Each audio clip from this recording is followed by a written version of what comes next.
Hello good morning friends.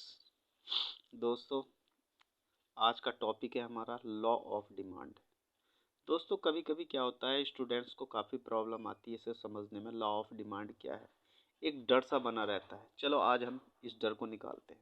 आज इसी विषय पर हम डिस्कशन करते हैं कि लॉ ऑफ डिमांड हमारे पास क्या होती है। दोस्तों, ये इकोनॉमिक्स का एक बहुत इम्पोर्टेंट टॉपिक है जिस पर आज हम डिस्कशन कर रहे हैं। This law is given by Alfred Marshall in 1890। ये जो नियम था अल्फ्रेड मार्शल ने 1890 में दिया था। Law of demand state that, law of demand ये बताता है कि opposite relationship between demand and price to each other. एक डिमांड और प्राइस में एक विपरीत संबंध होता है। इट इंटरेक्टेड ईच अदर, ये एक दूसरे को प्रभावित करती हैं। इन अदर वर्ड्स, हम दूसरे शब्दों में कह सकते हैं कि there is a inverse relationship between price of commodity and quantity of demand. दोस्तों, यहाँ पर एक शब्द इस्तेमाल किया गया है, इनवर्स। देखिए दोस्तों, इनवर्स का मतलब ये होता है कि अगर एक चीज़ बढ़ रही है तो ठीक दूसरी चीज़ घट रही होती है हमारे पास। अगर डिमांड बढ़ेगी तो प्राइस घटेगी, अगर डिमांड घटी तो प्राइस बढ़ी। चलो अब इसका ग्राफिकल रिप्रेजेंटेशन करते हैं। Presentation of demand for a normal goods. दोस्तों, हमने क्या किया, यहाँ ऑलरेडी मैंने एक ग्राफ बना कर रखा है जिससे हमें इतना समय ना लगे। हमने क्या, एक यहाँ पर ओ एक्स एक लाइन ड्रॉ कर ली और एक लाइन ये कर ली। ये हॉरिजेंटल लाइन है और ये हमारे पास वर्टिकल लाइन है। ये पॉइंट हमारे पास ओरिजिन कहलाएगा। दोस्तों, हमने क्या है, इस एक्स अक्ष पर क्वांटिटी को शो किया और ओ वाई अक्ष पर हमने प्राइस को शो किया। दोस्तों, ये मान के चलते हैं कि सपोज करा हमने कि हमारी प्राइस पी है, ठीक है, और क्वांटिटी क्यू है।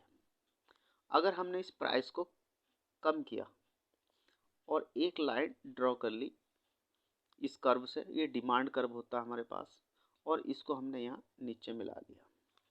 तो दोस्तों देखते हैं, प्राइस पहले कितनी थी, पी थी। अब हमारे पास प्राइस घटकर कितनी हो गई, P1 हो गई हमारे पास। और यहाँ पर क्वांटिटी कितनी हो गई, Q से बढ़ के Q1 हो गई, यानी कि इतनी वृद्धि हमारी क्वांटिटी में हुई। चलो और थोड़ा चेंज करते हैं। हमने P1 से P2 कर दिया और इसका एक लाइन फिर ड्रॉ कर ली डिमांड कर्व से। अब देखिएगा इसमें ये वृद्धि हुई। अगर हमने इतनी कमी करी तो इसमें इतनी वृद्धि हुई। दोस्तों, हम यहाँ पर देख रहे होंगे जैसे जैसे हम इस प्राइस को कम कर रहे हैं वैसे वैसे हमारी क्वांटिटी बढ़ रही है। अगर हम प्राइस को कम करते हैं तो क्वांटिटी हमारी बढ़ रही होती है। अब ये जानेंगे दोस्तों कि डिमांड क्या है। डिमांड दोस्तों एक फ्लो कंसेप्ट है जो कि कस्टमर के ऊपर डिपेंड करती है। कम क्वांटिटी क्या है, एक स्टॉक कंसेप्ट है हमारे पास। सबसे इम्पोर्टेंट चीज़ क्या होती है, इसमें कभी कभी एग्जाम में ये क्वेश्चन पूछ लिया जाता है, नेचर ऑफ कर्व। इसका कर्व का नेचर कैसा होता है डिमांड कर्व का। तो D dash, nature of curve D dash, इसका क्या है, डिमांड कर्व है हमारे पास। देखिए इसका जो नेचर होता है निगेटिव नेचर होता है, एक नकारात्मक। अब डिमांड अफेक्टेड फैक्टर, डिमांड को कौन कौन से कारक हैं जो प्रभावित करते हैं, income, taste, price of other goods. दोस्तों, इनकम प्रभावित करती है डिमांड को, और रुचि टेस्ट प्रभावित करते हैं प्राइस ऑफ अदर गुड्स, और दूसरी चीज़ों की जो प्राइस की होते हैं वो उन्हें प्रभावित करते हैं। और क्वांटिटी अफेक्टेड फैक्टर, तो दोस्तों क्वांटिटी को जो प्रभावित करता है केवल एक ही फैक्टर होता है हमारे पास, प्राइस।